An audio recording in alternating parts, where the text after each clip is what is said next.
Good morning, everybody. It is day 2 of reopening week at Walt Disney World Resort, and today we're visiting Disney's Animal Kingdom.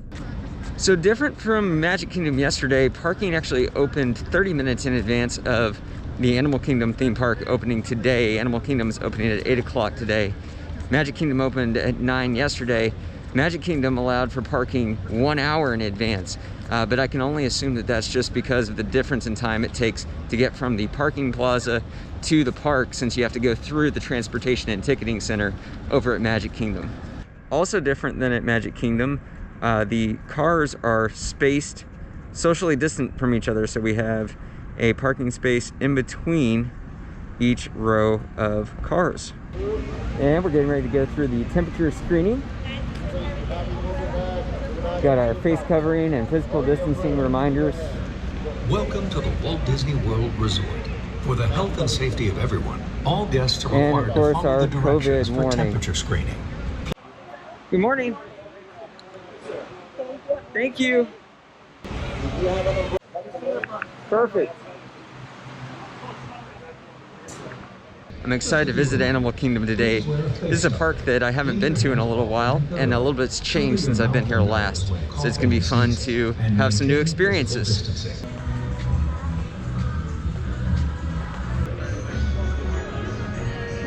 It's about 7:35 and not a whole lot of people here yet.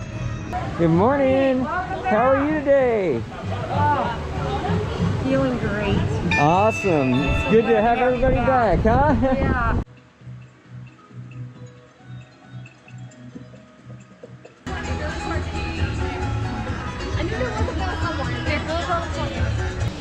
So just like Magic Kingdom yesterday, they didn't hold the gates. So as soon as people started getting to the park, they're letting them in.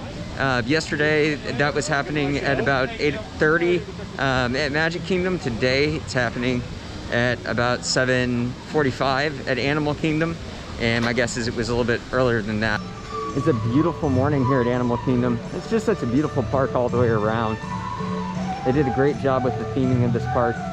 It is a little hot during the afternoons, but for right now, we're going to enjoy the moderate temperatures and enjoy our morning. Oh, which way do we go? Which way? No, we're going to go that way. So at Animal Kingdom, the priority in the mornings is going to be Pandora, which features Flight of Passage, which is one of the most popular rides in all of Walt Disney World. It's also one of the most highly rated rides in all of Disney World, so it's well worth your time. So we're gonna go ahead, we're gonna board Flight of Passage here today first. We'll see how long that standby line is, since we don't have any fast passes. And then a little bit later on, we're gonna go and we're gonna ride Kilimanjaro Safaris, which is the actual animal safari Jeep tour that they have here. It's best to ride that in the morning as well, because the animals are out and they're feeding during that time, and they tend to be a little bit more active. So that's another top priority for the morning for us today. And we are entering Pandora. Now, Pandora is the newest land in this park. It's only about 3 years old at this point. This park in general is the newest park too. It was built in 1998. Pandora is really a neat addition to the park, themed off of the movie Avatar. And they spent a lot of money and a lot of time really theming this to get it right. So one of the big architectural feats here in Pandora are the floating mountains. That's just beautiful. How did they float? I don't know.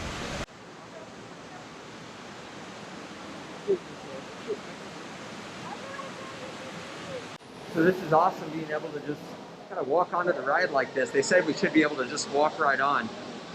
Typically, this is the second hardest, well, it is the hardest fast pass to get in Walt Disney World. It's the second hardest ride to get on behind Rise of the Resistance, but it uses a virtual queue, which is a little bit different. So since we're not fast passing right now, due to the Park Pass system and the COVID pandemic, we're just walking on in the standby line. This is working out pretty well so far. Yesterday at Magic Kingdom, that standby worked out beautifully. I'm a pretty big fan so far. And here is the queue for Flight of Passage. Pretty cool. Welcome, everyone. I'm Dr. Jackie Ogden from the Pandora Conservation Initiative. You're about to experience a ceremony that's very special to the Na'vi. Throughout this entire experience, remain seated, lean forward, holding onto the hand grips, and supervise your children. Flight of Passage truly is a special experience. It is a 3D simulator ride. It's similar to Soarin' if you've been on Soarin' at Epcot, but it's definitely more action-packed than that. So it may not be for everybody. If you're motion sick, probably not for you. If you don't enjoy drops or apparent heights, then it's probably not for you.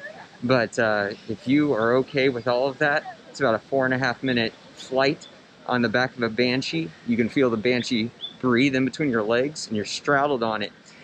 So it's definitely a different ride experience than what you're going to have on most other attractions. Really a cool time. So one of the neat things you can do here is in the gift shop on your way out of Flight of Passage, you can actually adopt a Banshee. When you adopt a Banshee, you can take him with you, and he can sit on your shoulder for the rest of the day. Now we're walking underneath the floating mountains. Pretty special experience. So the other attraction here in Pandora is the Na'vi River Journey, which is just a slow boat ride through the Na'vi River. And so we're going to actually come back and do that in a little while. It's not nearly as high demand as Flight of Passage is, and it's one that we should be able to come pretty close to walking on to later on in the day. Here's another relaxation station. We saw these yesterday in Magic Kingdom also, and it's an opportunity for you to sit down socially distanced and take off your mask if you'd like to for a moment. For those that need a little extra pick-me-up in the morning, there's a Starbucks everywhere, including in Africa. So we're at Kilimanjaro Safaris. It's about 8:30, and we have about a 30-minute wait. We'll see if that holds true. So far, those have been overkill so far. We haven't had to wait nearly that long. So the waiting lines here at Kilimanjaro Safaris are partitioned. So you can see loads, you can see your ride, but there's no exchange of germs. The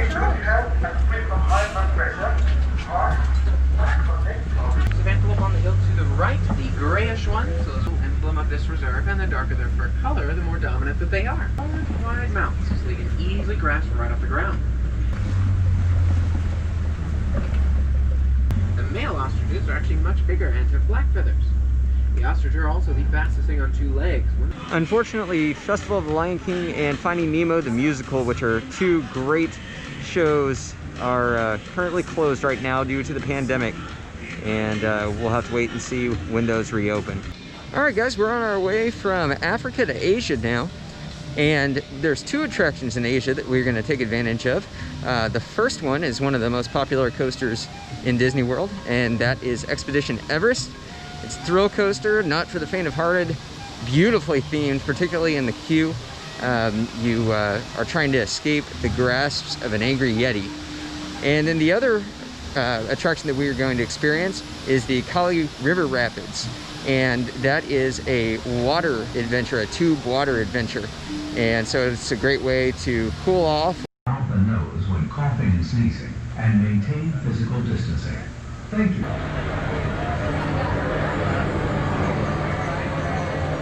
10:30, right in the middle of busy season, and there is a 5-minute wait time at Expedition Everest.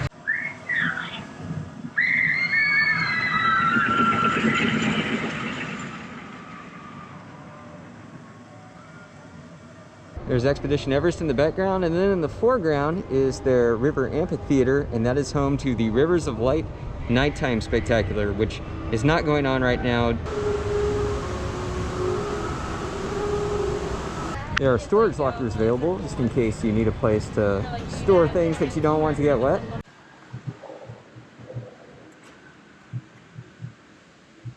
Here we are inside the queue of Kali River Rapids. Maybe that's Kali. Thank you. Okay, great, thank you.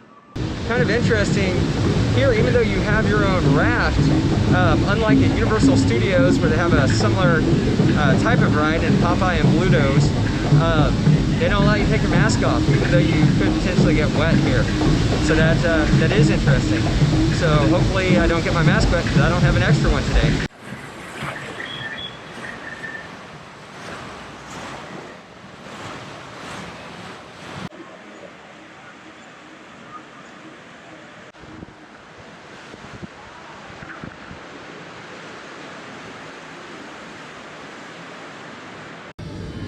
Behind me is Chester and Hester's Dinorama. It's basically a carnival that's themed to dinosaurs.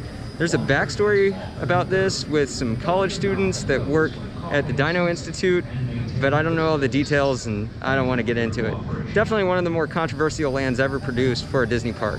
Most things in Dinorama appear to be closed today. Primeval World, which is the main attraction, definitely not open. Dino Bite Snack with a great covered patio area to keep you cool and allow you to remove your mask and have a bite to eat. Kind of a neat feature, if you have the My Disney Experience app loaded onto your phone, you can get some notification alerts as you walk around the park. Dinosaur might be one of the more underrated rides in the parks.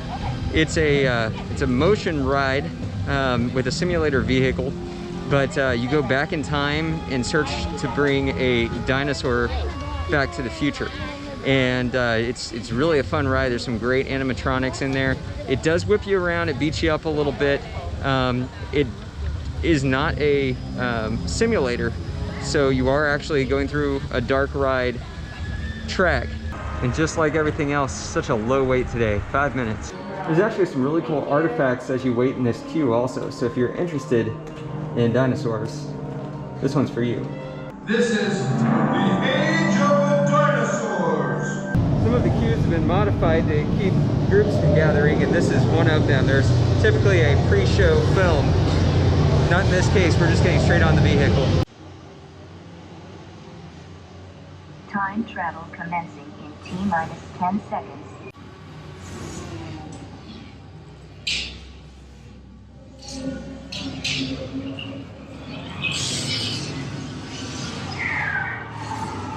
Okay, now let's go get that dino.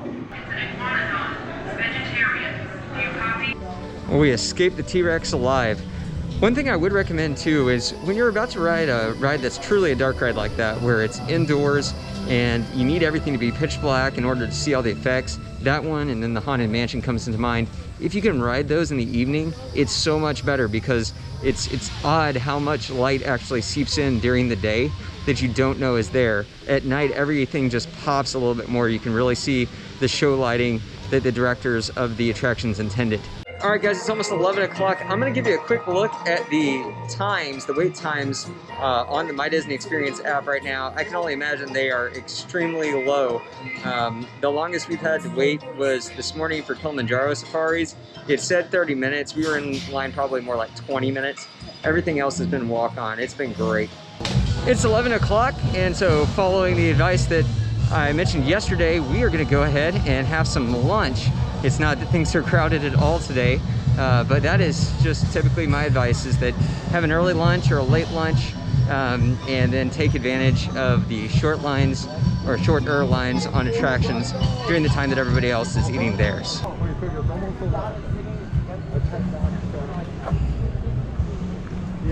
Flame Tree Barbecue is one of the best quick service locations in Walt Disney World. That being said, we won't be eating there today. We're back in Pandora and we're going to ride the Navi River Journey in just a little bit. But for right now, we're going to get some food, and we're going to do so at one of the most highly rated restaurants in Walt Disney World, whether it be quick service or table service. It's definitely the best quick service in everybody's opinion. I've never been there. Let's find out.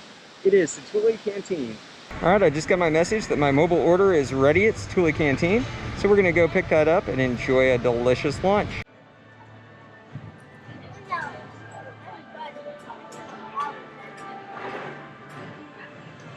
Is it Matt Turner? It is, yes sir. Can I get a water as well with that? So the mobile ordering process was quick and easy again here at Thule Canteen. Just as simple as showing my confirmation on my phone, going up, picking up my meal from the counter where they had a panel of safety glass, and just slid my meal through the cutout. And then I went to a beverage island to pick up my drink. So that was kind of neat the way that they did that. I think it made things a little bit less crowded up at the counter versus what I experienced yesterday at Pecos Bill. But both were really great experiences, very, very smooth, with no issues. So if you didn't see the mobile ordering in yesterday's vlog, the instructions on how to do that when we were at Magic Kingdom, I'm actually going to make a separate mobile ordering video that'll show you how to use that process here in the next few days. So what I ordered is the chili garlic shrimp bowl. This is a customizable bowl, as are most of their meals. You get to select your protein, you get to select your carb, and you also get to select if you want a veggie on there or not. So this one has shrimp, I've got noodles, and then I've got some slaw on there also. And it comes with a chili garlic cream sauce, as well as a vinaigrette over the pasta. I think one of the neat things about Disney's food, really at all levels, they have opportunities for you to have food that's a culinary experience. So you could have quick service food that's a culinary experience. You could also have signature dining that's a culinary experience. But it introduces you to new flavors, new tastes, and a lot of times those flavors and tastes are themed to wherever you purchase them. And so it is part of the overall experience that immerses you when you're here. The other thing I love about this is that it's cooked fresh. It's fresh to order. I'm going to show you a little footage of the chef cooking here in just a second. But you know it hasn't been sitting under a heat lamp for, hours. Well, a little bit of a learning experience. The line for Navi River Journey is now 35 minutes. We should have ridden it a little bit earlier today when we had the chance to at 15.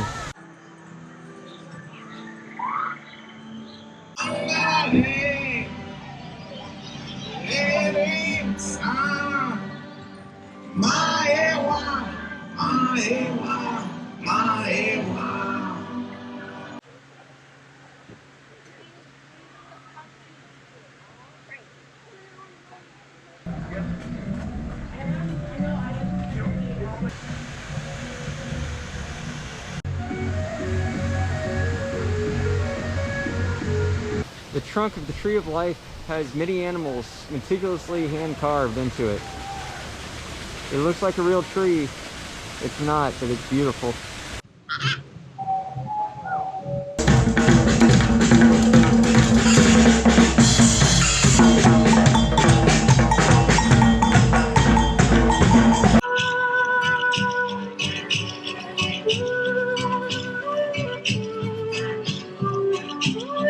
The afternoon wait time for Kilimanjaro Safaris is only 5 minutes today.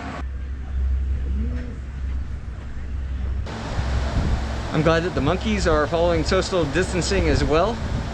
It's good for both our health and theirs. Every time that keeper came around. Oh no.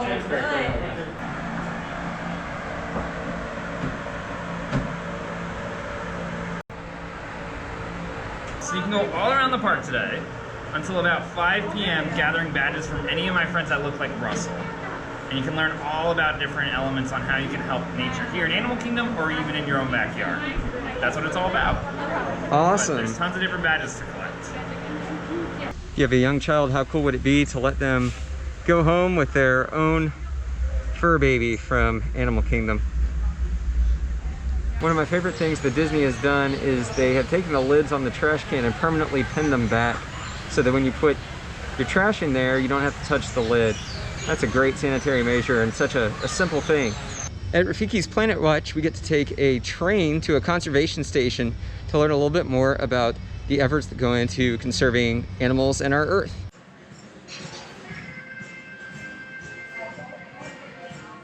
Welcome aboard the Wildlife Express with service to Rafiki's Planet Watch. Remember the character from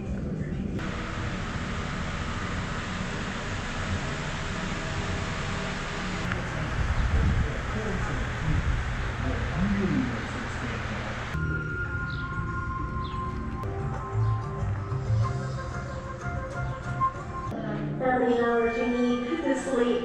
So we're going to come over here for the turn up. We're going to pull this around and you're going to move this right back up to this bird.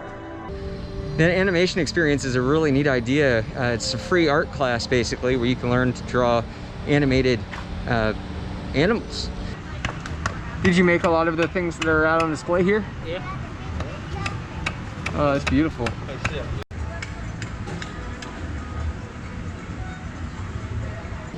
That gentleman and his work are one of the many reasons that I love Animal Kingdom and Epcot also really is it just as one more way that Disney immerses you in the culture of these different places that we would normally have to go around the world to experience.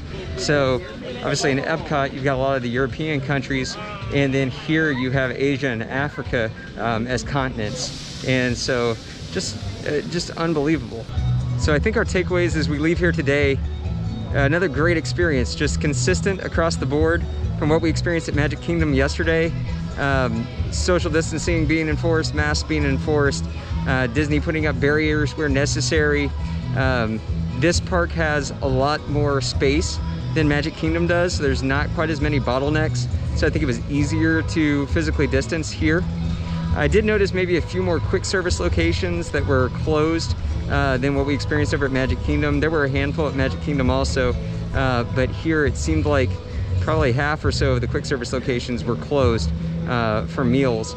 But other than that, I mean, really just a consistent experience, low crowds, quick wait times on popular rides, including Flight of Passage, which is one of the most popular rides in all of Disney World. I mean, to get on that, to be able to walk onto it basically in 10 minutes, that was insane, and it was like that all day. And so just a wonderful experience. It'll be interesting to see what happens when Disney starts letting more people into the parks, but I think that might be a while. They're going to want to take it slow and just make sure that the health of their employees and the health of their guests is at the top of their list. That's why they didn't open up until now, and so I think that they'll probably baby step it till then. So this is a wonderful time to come out to the parks and be able to enjoy things efficiently. I also think that one takeaway from today as well, I hopped around an awful lot between attractions just because I was trying to do them efficiently, but with low crowds like this, you can really experience the parks the way that they were intended to be experienced, which is one section at a time, so that you can really immerse yourself in what's going on in that particular area. You can feel like you're in Asia for a little while, in Africa for a little while, and I think the same thing could be said at the Magic Kingdom as well, and that's not often a luxury that you get if you want to experience all of the attractions. So I think going forward for the rest of the week, I'm going to take some different strategies, knowing that I'm not going to have to be in a hurry due to wait times or potential wait times at attractions. Well, guys, it's been awesome today. Glad you could come along with me. We'll be at Epcot on Wednesday for their grand reopening, and it's also the Food and Wine Festival opening, and they're supposed to continue a little bit of Flower and Garden into that as well. So it'll be interesting to see what Epcot looks like in the midst of its construction, and of course those new events. We'll see you then. Have a great day. Hi, my name's Matt Turner with Pixie Vacations, and I'm here to help you plan the vacation of your dreams. As a fee-free travel agent, I'm here to help make sure that you get the best possible price, quality of service, and experience out of your hard-earned vacation dollar. My expertise will help me personalize every aspect of the vacation experience for you and your travel party. I specialize in vacations to Walt Disney World, the Disneyland Resort, the Disney Aulani Resort in Hawaii, the Disney Cruise Line, Adventures by Disney, the Universal Orlando Resort, and Royal Caribbean Cruises. I take the hassle out of planning your vacation so you can enjoy the fun parts. Contact me today at mattturner@pixievacations.com or 512-766-8414. I look forward to getting to know you and helping you maximize every bit of your vacation experience.